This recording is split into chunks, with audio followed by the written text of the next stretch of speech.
Halo Halo Sumatera Sumatera Utara, Utara. selamat sore pemirsa. Sumatera Utara hari ini kembali hadir menjumpai Anda edisi Rabu 1 Februari 2023. Bergabunglah bersama kami, saya Muhammad Azril Nasution. Dan saya Putri Rahmadanizin, beragam informasi telah dirangkum tim redaksi kami untuk Anda. Dan inilah Sumatera Utara hari ini selengkapnya.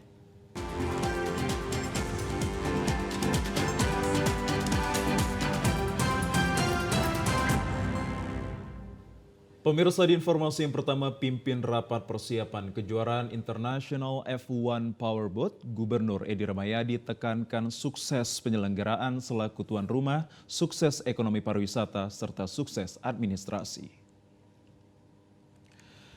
Rapat dilaksanakan di Aula Tengku Rizal Nurdin pagi tadi dihadiri Pangdam 1 Bukit Barisan, Kapolda Su beserta OPD Propsu dan diikuti para bupati yang meliputi kawasan Danau Toba. Dalam rapat ini Gubernur menekankan bahwa F1 Powerboat Championship merupakan ajang internasional yang akan diselenggarakan di wilayah Sumatera Utara. Disampaikan Edi, tidak mencampuri urusan balap, namun selaku tuan rumah berkepentingan mensukseskan ajang tersebut, terutama untuk meningkatkan ajang pariwisata Danau Toba dan perekonomian masyarakat Sumut, khususnya kawasan Danau Toba. Untuk itu Gubernur Sumatera Utara berharap semua bekerja sama dari berbagai sektor di mana saat ini persiapan sudah 85% meliputi venue penonton, lahan penjualan UMKM, MCK, dan tempat parkir kendaraan para pengunjung.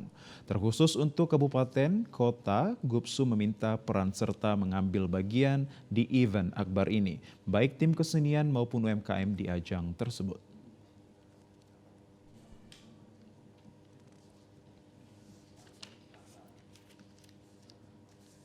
Belum selesai, yang harus segera kita kejar. Nah, kalau dari laporan Pak di Danau Tobanya sendiri Pak, apa mungkin yang jadi? Sudah 80%, makanya saya mau ngecek 80% ini kok masih ada 20%. Semua secara perangkat, semua keamanan, semua sudah disiapkan. Tapi saya tak mengerti balap ini kayak mana. Ini balap ini saya juga nggak pernah lihat. Udah bolak-balik turun ke lapangan. Aja bingung juga, saya nggak mengerti. Makanya ini saya mau tahu. Kemana tadi disampaikan? Sementara itu Kapolda Sumatera Utara Irjen Pol Pancaputra Simajuntak mengatakan akan menurunkan personil sebanyak 1.500 guna mengamankan F1 Powerboat Championship sekaligus pengamanan pengangkutan bot dari berbagai negara yang akan masuk ke Pelabuhan Belawan pada tanggal 10 Februari 2023. Dalam upaya mendukung dan mensukseskan event Powerboat F1 H2O yang semakin dekat, berbagai persiapan terus dilakukan. Pemerintah Kabupaten Toba melalui Dinas Pekerjaan Umum dan Tata Ruang berupaya melakukan penyediaan fasilitas pendukung seperti persiapan lahan parkir dan pembukaan jalan ke bukit untuk penonton. Event bertaraf internasional ini nantinya diperkirakan akan mendatangkan banyak wisatawan pada 24-26 Februari 2023 mendatang. Kepala Dinas Pekerjaan Umum dan Tata Ruang Toba Sofian Sitorus mengatakan pemerintah Kabupaten Toba sebagai tuan rumah saat ini telah melakukan berbagai persiapan dalam rangka mendukung dan mensukseskan event Powerboat F1 H2O. Dikatakan event Powerboat F1 H2O akan mendatangkan banyak wisatawan dan penonton khususnya melalui Dinas PUTR Toba. Ada beberapa hal yang sedang dilaksanakan seperti penyediaan lahan parkir dengan luas sekitar 4 hektar di Desa Tambunan Lumbai Pea, Kecamatan Balige. Diharapkan fungsi lahan parkir tersebut dapat menampung kendaraan para wisatawan yang datang dan tidak lagi memasuki pusat kota Balige untuk menghindari kemacetan lalu lintas. Untuk mengantar jemput para wisatawan ataupun penonton yang datang telah disediakan bus penjemputan menuju lokasi venue. Selain itu, Dinas PUTR Toba saat ini sedang melakukan pekerjaan penyediaan lokasi bagi para penonton di area perbukitan Pahoda di Desa Lumban Silintong, Kecamatan Balige. Hal ini juga diharapkan seluruh wisatawan dan penonton dapat menikmati event Powerboat F1, yang mana pekerjaan penyediaan lahan parkir dan pembukaan jalan perbukitan ini nantinya diperkirakan akan selesai 2 minggu sebelum jadwal event Powerboat F1 H2O. Secara garis besar cukup banyak saya kira apa yang dilakukan pemerintah Kabupaten Toba. Tetapi kami dari PUTR boleh menyampaikan apa yang telah kami lakukan untuk mendukung perhelatan ini. Yang pertama, kita menyiapkan lahan parkir di Lumban PA, di Tambunan, yang diharapkan mampu menampung kurang lebih 3.500 hingga 4.000 mobil nanti di sana. Itu telah berproses, telah kurang lebih 4 hektar sudah selesai kita kerjakan, namun masih tetap bekerja dengan harapan nanti kurang lebih 2 minggu sebelum perhelatan dilaksanakan, harapan kami itu sudah bisa kita tuntaskan. Kita juga membuka akses ke Bukit Pahoda, akses jalan naik ke atas, karena Bukit Pahoda itu salah satu yang direkomendasikan pihak Injourney, di mana view-nya dari sana cukup bagus untuk memandang. Di samping itu akan ada di sana side event yang akan dilakukan dalam mendukung F1 H2 ini sendiri. Pemirsa, kita beralih ke informasi lainnya. Wakil Gubernur Sumatera Utara Musa Rajeksa berusaha memberikan kontribusi terbaiknya dalam memajukan pendidikan dan salah satunya yakni dengan menyiapkan beasiswa bagi mahasiswa kurang mampu. Kehadiran Wakil Gubernur Sumatera Utara Musa Rajeksa di sidang Senat Terbuka Wisuda mendapatkan antusias bagi civitas akademik Universitas Islam Sumatera Utara kemarin siang di Medan. Dalam sambutannya, Musa Rajeksa yang juga sebagai alumni UISU berharap kepada lulusan yang diwisuda untuk meraih cita-cita yang tinggi karena ilmu yang diperoleh dapat bermanfaat bagi masyarakat, bangsa, dan negara. Sebagai alma mater berkewajiban membangun membesarkan UISU sehingga menghasilkan generasi berkualitas di masa mendatang. Dengan dukungan berbagai pihak khususnya para alumni menjadikan perguruan tinggi UISU sebagai salah satu institusi tertua di luar Pulau Jawa yang diharapkan mampu meningkatkan akreditasi unggul. Untuk mewujudkan hal tersebut, pihaknya bersama alumni memiliki program pemberian beasiswa kepada 10 orang bagi mahasiswa kurang mampu. Kepada universitas yang pernah kita dapatkan ilmu di perguruan tinggi, dan juga bisa kita membina adik-adik kita yang sedang sekarang melanjutkan pendidikannya di perguruan tinggi dan bisa kita berbuat dan berbagi rezeki. Kami sudah memberikan juga program beasiswa dimulai tahun ini untuk S1 dan juga hal-hal lain dalam pembangunan fisik di universitas. Mudah-mudahan semakin banyaknya yang bergabung wisudawan ini, semakin banyak kita bisa memberikan sumbangsi kepada UISU, kepada Provinsi Sumatera Utara dan pada generasi-generasi penerus bangsa ini. Dalam kesempatan itu, Wakil Gubernur Sumatera Utara Musa Rajeksa melakukan penandatangan berita acara penyerahan lulusan periode pertama tahun akademik 2022-2023 bersama Rektor UISU Yanhar Zamaluddin yang disaksikan Ketua Umum Yayasan UISU Ismet Daniel Nasution.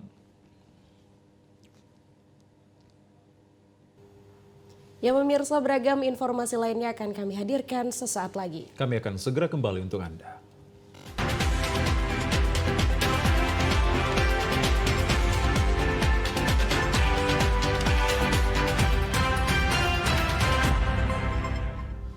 Pemirsa, Anda kembali bersama kami dalam program Sumatera Utara hari ini. Tim tangkap buron Kejaksaan Tinggi Sumatera Utara menangkap DPO tersangka atas kasus korupsi proyek Rigid Beton Kota Sibolga. Inilah pelaku korupsi proyek Rigid Beton Kota Sibolga saat ditangkap tim tangkap buron Kejaksaan Tinggi Sumatera Utara. Tampak pelaku mengenakan peci putih dan rompi tahanan, terlihat pasrah saat digiring petugas di kantor Kejaksaan Tinggi Sumatera Utara di Jalan Abdul Haris Nasution, Medan, Sumatera Utara kemarin. Pelaku berinisial JMM ini merupakan kontraktor proyek Rigid Beton Kota Sibolga. Sempat terjadi adu argumen antara tersangka dengan petugas. Tersangka ditangkap tim tangkap buron Kejaksaan Tinggi Sumatera Utara saat sedang bermain catur di Kota Sibolga. Proyek Rigid Beton bersumber dari dana alokasi khusus tambahan usulan daerah tertuang dalam dokumen pelaksanaan anggaran Dinas Pekerjaan Umum Kota Sibolga tahun anggaran 2015. Proyek rigid beton dikerjakan pada 2 lokasi, yakni Jalan Diponegoro dengan nilai kontrak sebesar Rp6.196.627.000 dan Jalan Jenderal Sudirman dengan nilai kontrak sebesar Rp6.760.000. Berdasarkan perhitungan Badan Pemeriksaan Keuangan, kerugian keuangan negara dari korupsi perkara tersebut senilai Rp2.789.849.849. Kepala Seksi Penerangan Hukum Kejaksaan Tinggi Sumatera Utara Yosa Tarigan mengatakan bahwa terhadap tersangka telah dilakukan pemeriksaan di Kejari Sibolga dan langsung dibawa ke Kejaksaan Tinggi Sumatera Utara. Tinggi Sumatera Utara berhasil menangkap 1 DPO tersangka berinisial JM terkait kasus dugaan korupsi kegiatan jalan ready-mix di tahun 2015 di kota Sibolga dengan 2 kegiatan, 1 kegiatan masing-masing itu 6, miliar lebih sehingga totalnya adalah 12 miliar lebih. Tim sudah beberapa hari melakukan pengamatan dan mengetahui keberadaan sehingga mengamankan tersangka. Sementara itu, Kejaksaan Tinggi Sumatera Utara berharap kepada siapapun yang masuk dalam daftar pencarian orang agar dapat menyerahkan diri. Pemirsa, seorang mantan residivis di Kota Tebing Tinggi Selasa siang ditemukan meninggal secara mengenaskan di dalam rumah. Sampai saat ini polisi belum bisa memastikan apakah korban tewas dibunuh atau bunuh diri. Korban M. Sani Lubis 30 tahun ditemukan meninggal di rumah abangnya di Jalan Kesatria Asrama Kodim 0204 DS. Korban pertama kali ditemukan oleh abang iparnya Maas Harahap saat hendak masuk rumah, pintu dalam keadaan tertutup. Saat didobrak, korban sudah dalam keadaan tewas mengenaskan di dalam kamar. Korban baru beberapa hari tinggal di rumah abang iparnya usai keluar dari lembaga pemasyarakatan. Mau buka rumah? Biasa buka, kan ini mau disapu, mau dibuka biar masuk udara. Tapi begitu saya gedor-gedor, dikunci dari dalam. Aku tengok ada kereta, oh berarti dia tidur di dalam. Panggil-panggil, nih, nggak janggut. Aku tadi aja, ini nggak dikunci jendela, ntar aja keluar apa kan? Nggak ada bau, karena kamar terkunci, tertutup pintu kamar itu rumahnya, nggak keluar baunya. Oh memang dia sendiri sini? Iya.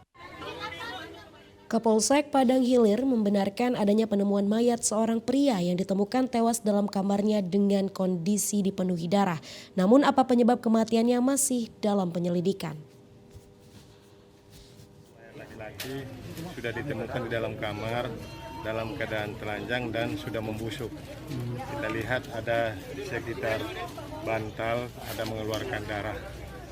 Ada tanda-tanda yang untuk kekerasan dari luar belum ada kita lihat, namun kita lihat tunggu nanti dari Inapis hasil dari forensik, hasil daripada penyebab kematiannya. Usai Inafis Polres Tebing Tinggi melakukan olah tempat kejadian perkara, korban dilarikan ke Rumah Sakit Bayangkara untuk keperluan otopsi. Namun kini kasusnya sedang ditangani Polres Tebing Tinggi. Pemirsa, kami ajak Anda ke informasi lainnya. Mahasiswa di Kabupaten Mandailing Natal menyampaikan tuntutan di depan Gedung Komisi Pemilihan Umum terkait perekrutan anggota PPK dan PPS karena diduga oknum anggota KPU meminta uang. Sejumlah mahasiswa yang tergabung pada Himpunan Mahasiswa Mandailing Natal sekitar melakukan aksi demo di depan kantor Komisi Pemilu Mandailing Natal. Mahasiswa ini menyampaikan pernyataan sikap adanya dugaan suap dalam perekrutan anggota panitia pemilihan kecamatan dan panitia pemungutan suara. Mahasiswa meminta Ketua KPU Mandailing Natal untuk segera mundur dari jabatan karena dianggap tidak mampu menjalankan tugas secara baik. Mahasiswa menduga jika Ketua KPU beserta jajarannya tidak mampu dalam menjalankan arahan dari KPU RI. Sementara hasil pengumuman perekrutan anggota PPS tidak sesuai hasil ujian karena banyak ditemukan kejanggalan hasil nilai ujian para peserta yang menang. Aksi demo mahasiswa ini dijaga ketat aparat kepolisian dari Polres Mandailing Natal. Ketua Komisi Pemilu Mandailing Natal Fadila Syarif yang menerima aksi para mahasiswa ini menegaskan jika ada ditemukan anggota KPU atau calo yang meminta meminta uang untuk memenangkan anggota PPK dan juga PPS agar dilaporkan ke pihak yang berwajib atau ke KPU agar ditindaklanjuti terkait laporan ini ke Polres Mandailing Natal. Ada dugaan suap kepada KPU Mandailing Natal yang dilakukan oleh oknum-oknum tertentu yang mempunyai misi pemilu 2024 nantinya. Itulah tuntutan kita supaya nantinya KPU kita copot dan mundur dari jabatannya.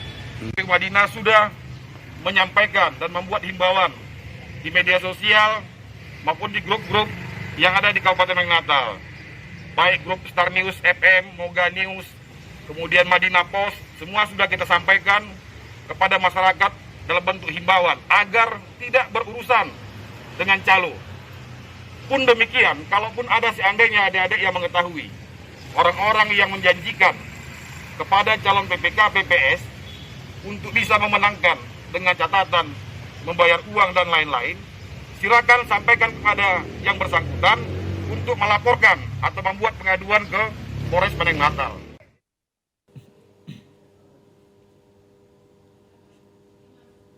Pemirsa, meski sudah memasuki pemberlakuan new normal pasca pandemi COVID-19, sejumlah sopir angkutan di pedesaan di Mandailing Natal mengeluh karena sepinya penumpang yang membuat penghasilan sehari-hari para supir ini menurun sangat drastis. Sejumlah sopir angkutan umum pedesaan di Kabupaten Mandailing Natal mengeluh turunnya pendapatan hingga mencapai 50% dari hari biasanya. Kondisi ini tentu berdampak terhadap kebutuhan sehari-hari pasca pandemi COVID-19 melanda dunia. Meski pemberlakuan new normal sudah diterapkan, namun ekonomi masyarakat belum seutuhnya pulih dari keterpurukan akibat pandemi COVID-19 yang membuat masyarakat enggan beraktivitas keluar. Dan ditambah tidak normalnya harga karet di Kabupaten Mandailing Natal. Sulitnya mendapatkan penumpang, sejumlah angkutan umum lebih memilih istirahat di terminal karena para supir angkutan ini hanya mengandalkan penumpang anak sekolah saat pergi dan pulang sekolah. Sulit sekarang Pak, karena ekonomi sekarang udah menurun gitu. Biasanya setor-setoran 100 sekarang udah setor-setoran 50 sekarang udah sulit Pak. Sewa semakin sulit Bang. Pak, minyak naik. Sekarang jauh beda dari bulan yang lewat. Kadang-kadang kalau bulan yang lewat dapat 100, 150, sekarang udah dapat 50, 30 kadang malah. Soalnya masyarakat pun keluar gara-gara ekonomi. Itulah pilihannya Pak. Menurunnya pendapatan para sopir angkutan pedesaan ini juga akibat tingginya harga bahan bakar minyak subsidi, sehingga para supir ini juga menaikkan trip ongkos para penumpang.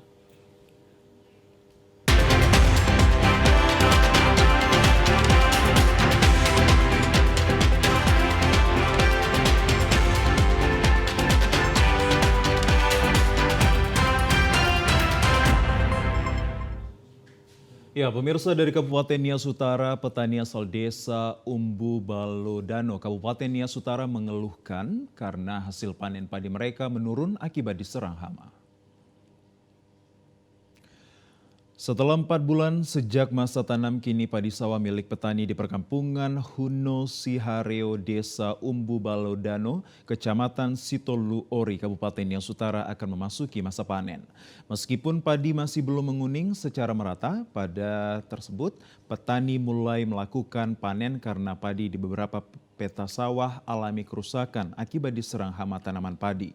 Diakui para petani, kondisi serupa pernah terjadi pada periode masa panen sebelumnya, yakni di Agustus tahun 2022.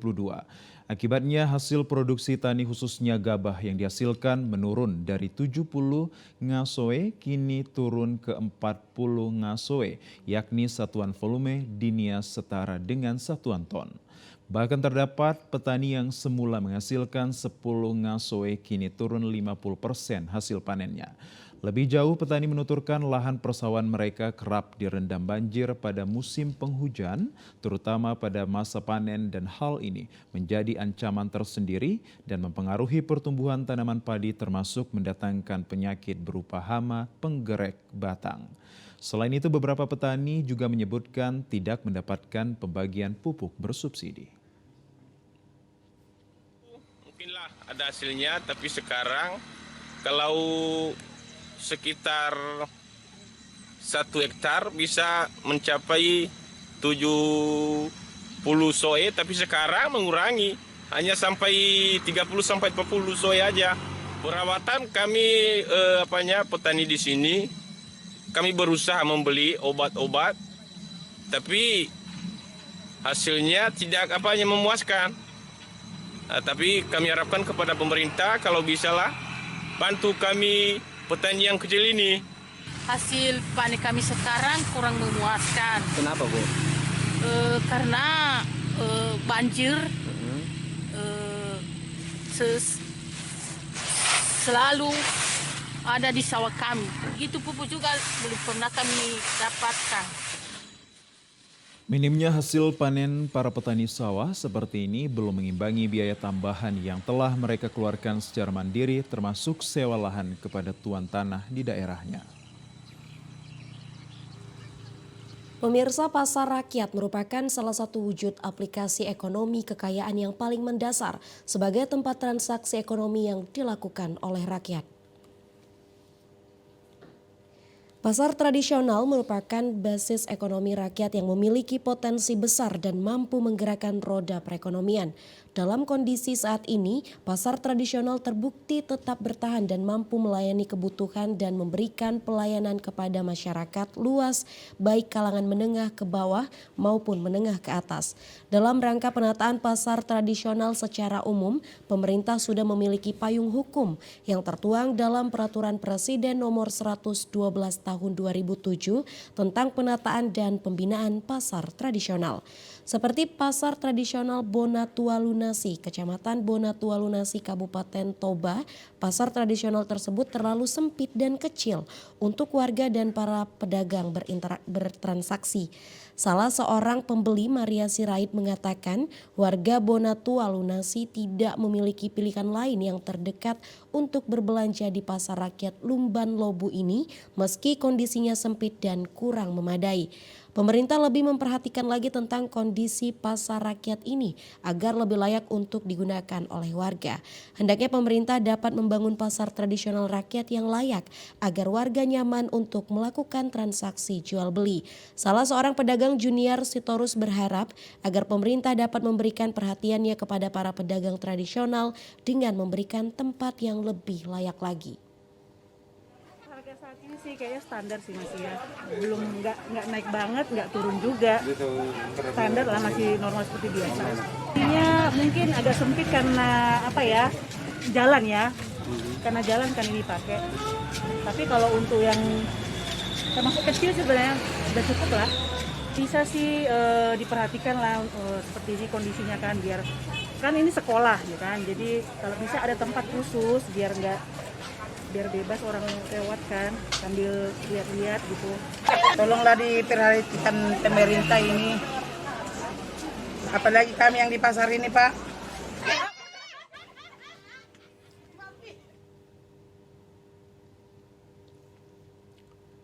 Di informasi lainnya, pemirsa, 2 siswa SDN 20 Sisumur, Kecamatan Kota Pinang, Kabupaten Labuhan Batu Selatan tenggelam dan meninggal dunia di lokasi parit galian eskavator milik PTPN 3. Parit galian berfungsi untuk mengatasi genangan air di saat musim hujan yang dalam bahasa perkebunan disebut rorak. Di area lokasi penggalian rorak dengan kedalaman hampir 2 meter ini tidak diberi pagar pengaman ataupun tanda larangan untuk mandi. Hal inilah yang menyebabkan 2 siswa SDN 20 Sisumut bermain dan mandi di dalam rorak tersebut yang mengakibatkan kedua korban tenggelam dan meninggal dunia. Pasca terjadinya peristiwa tersebut, pihak manajemen PTPN 3 baru memasang tanda larangan untuk mandi. Humas PTPN 3 Kebun Sisumut Soni Milala membantah bahwa penggalian rorak sudah sesuai SOP dan sebelumnya sudah ada tanda larangan mandi dalam rorak tersebut.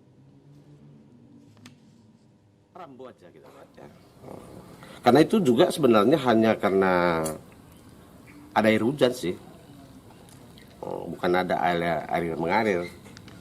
Nah, kebetulan ini musim hujan ada air. Makanya tadi ada di parit itu air, ya kemudian dia tertampung ke situ. Lalu Pak, terkait informasi sebelumnya tidak ada plang tersebut, ini bagaimana Pak? Maksudnya? Tidak ada plang yang baru diduga baru dipasang Pak? Oh nggak ada, itu kita pasang, itu seputaran yang lain juga kita pasang. Berarti dugaan baru dipasang tidak benar Pak? Atau bagaimana? Ketua KPAD Labusel Ilham Daulay menjelaskan sesuai informasi dari teman korban dan warga setempat bahwa pemberian tanda larangan di lokasi TKP ini dipasang pasca peristiwa tenggelamnya kedua korban. Kita wawancarai anak-anak yang 3 tadi yang ikut dengan korban yang 2 tadi, mereka mengatakan memang pelang ini semalam tidak ada. Tapi tadi pagi sudah ada. Itu kita tidak tahu, yang pastinya memang kita di sini merasa sangat prihatin lah terkait kejadian ini. Yang kedua, kita berharap memang ke depan pemerintahan juga harus andil dalam hal pembuatan atau peraturan pembuatan bekoan-bekoan seperti ini. Karena perusahaan sendiri tidak bisa sewenang-wenang membuat beko-bekoan seperti ini, karena apapun ceritanya sudah mungkin bukan sekali ini saja Bang. Korban akibat daripada ada bekoan ini telah menelan korban. Peristiwa tewasnya 2 orang siswa SD tersebut sedang dalam proses penyelidikan pihak kepolisian Polres Labusel.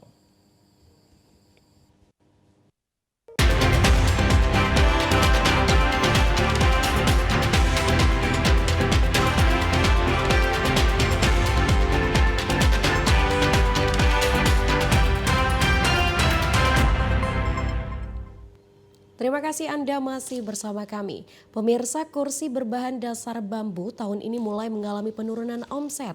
Hal ini disebabkan pasca COVID-19 ditambah lagi dengan sulitnya perekonomian yang dialami masyarakat saat ini. Kursi tamu merupakan salah satu aksesoris atau hiasan yang kerap dibutuhkan warga untuk melengkapi dan menghiasi rumah. Di Binjai, salah satu sentra pembuatan kursi tamu yang menggunakan bahan bambu berada di Kelurahan Sukaramai, Kecamatan Binjai Barat, Kota Binjai. Di lokasi ini perajin kursi tamu berkreasi dan membuat aneka kursi tamu dengan berbagai bentuk dan hiasan sehingga menjadi incaran warga untuk menghiasi ruang tamu. Proses pembuatan diawali dengan pemilihan batang bambu yang kemudian dilakukan pemotongan dan sesuai ukuran panjang serta lebar untuk kursi. Sulitnya perekonomian yang dialami masyarakat saat ini mengakibatkan pengrajin kursi berbahan bambu ini mengalami penurunan omset yang sangat luar biasa. Biasanya memasuki awal tahun masih ada pemesanan, namun kali ini pesanan tersebut hanya sekadarnya saja. Biasanya pemesanan bukan hanya dari sekitar kota Binjai saja, bahkan seperti Pekanbaru, Aceh, Padang, dan sejumlah kota-kota lainnya juga turut serta melakukan orderan. Untuk harga, para perajin kursi bambu ini hanya memasang tarif sekitar Rp800.000 per setnya hingga Rp1.500.000 per set kursi tamu. Itu pun tergantung dari model dan tingkat kesulitan dalam pembuatannya. Wawan, pengrajin kursi, mengatakan saat ini memang mengalami penurunan omset. Biasanya ketika lebaran dan memasuki awal tahun mengalami kenaikan omset, namun tahun ini omsetnya jauh menurun. Konsumen lah dia mau pesan apa. Di sini kan ada disediakan gambar. Jadi konsumen tinggal pilih mau beli di mana gitu. Yang serah konsumen lah. Sampai ke keluar kota juga Bang. Keluar kota ke Rantun, sampai ke Banda Aceh juga, sampai ke luar kota Medan inilah. Kalau harga dari mulai 1 set itu dari yang 900 sampai 1 juta lebih gitu.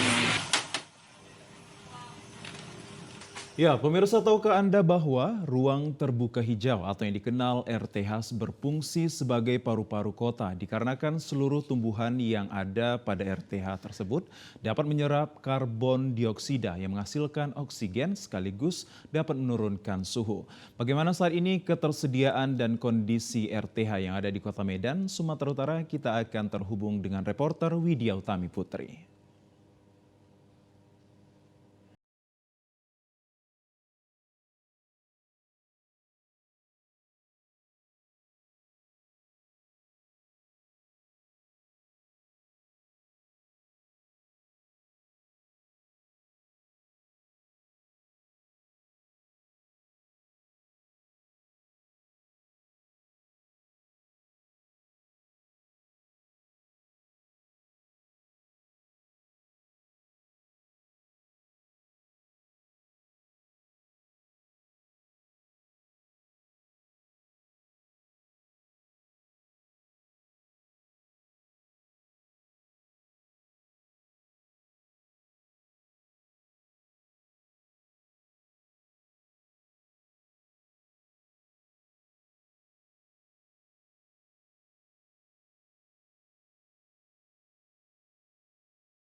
Agar dapat menuju RTH yang diharapkan memiliki dampak yang baik terhadap generasi muda, maka perlu kerjasama yang baik antara pemerintah dan swasta serta masyarakat.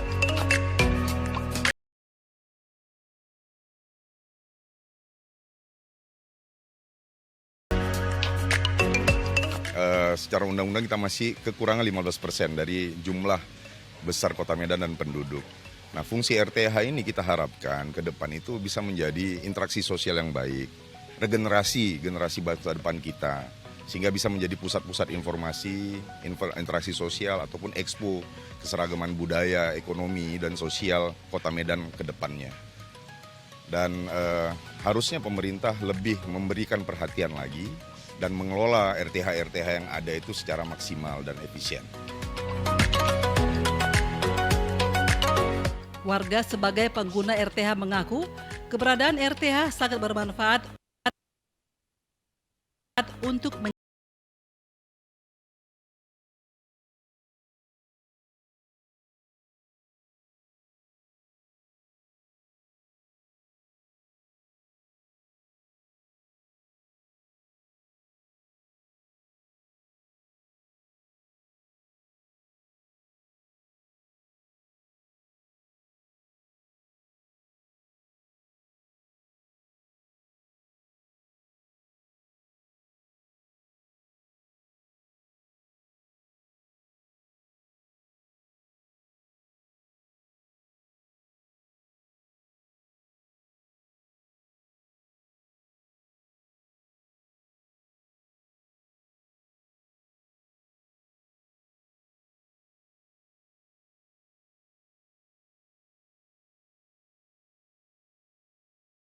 Jadi kami mengharap bantuan dari Pemda supaya kalau bisa fasilitasnya dilengkapi lah.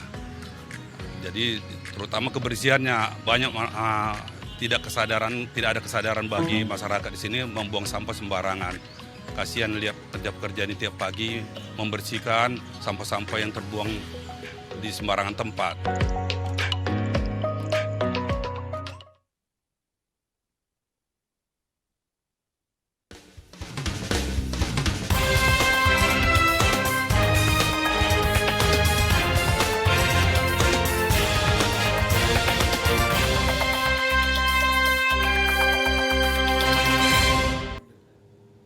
Pemirsa, saat ini para orang tua dihimbau untuk lebih waspada terhadap sebaran kasus demam berdarah Dengue yang rentan terhadap anak.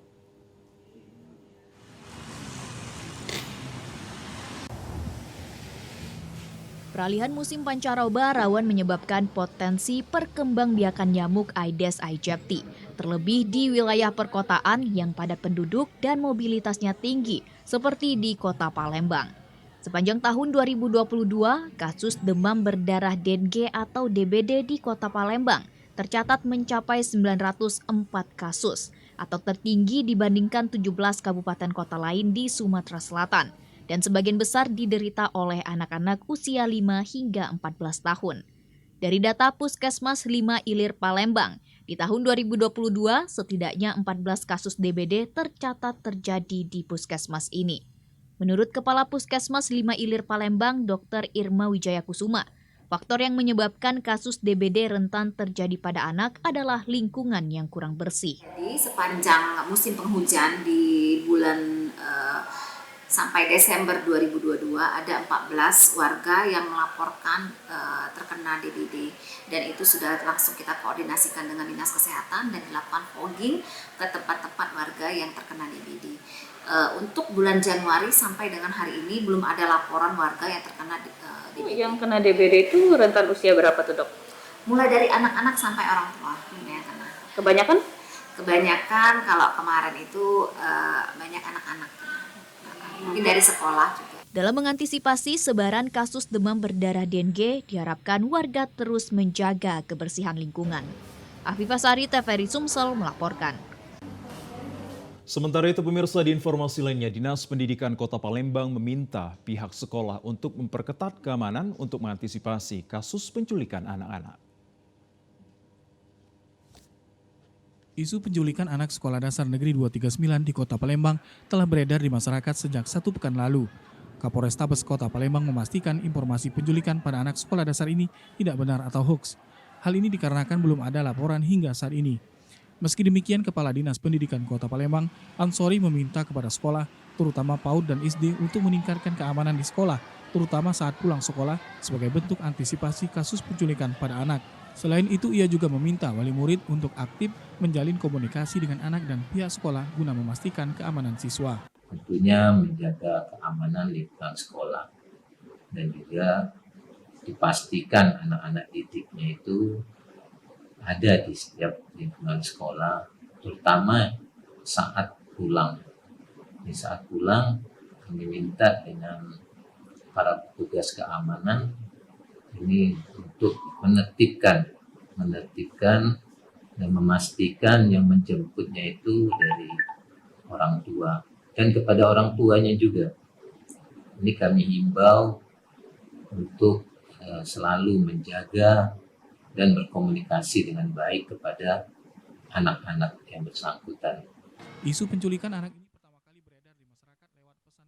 Informasi dari Kota Palembang tadi sekaligus menutup perjumpaan kita dalam program Sumatera Utara hari ini. Kami ucapkan terima kasih atas kebersamaan dan juga perhatian Anda. Saya Muhammad Azril Nasution. Dan saya Putri Rahmadani Zain. Terima kasih atas perhatian Anda. Selamat sore dan sampai jumpa.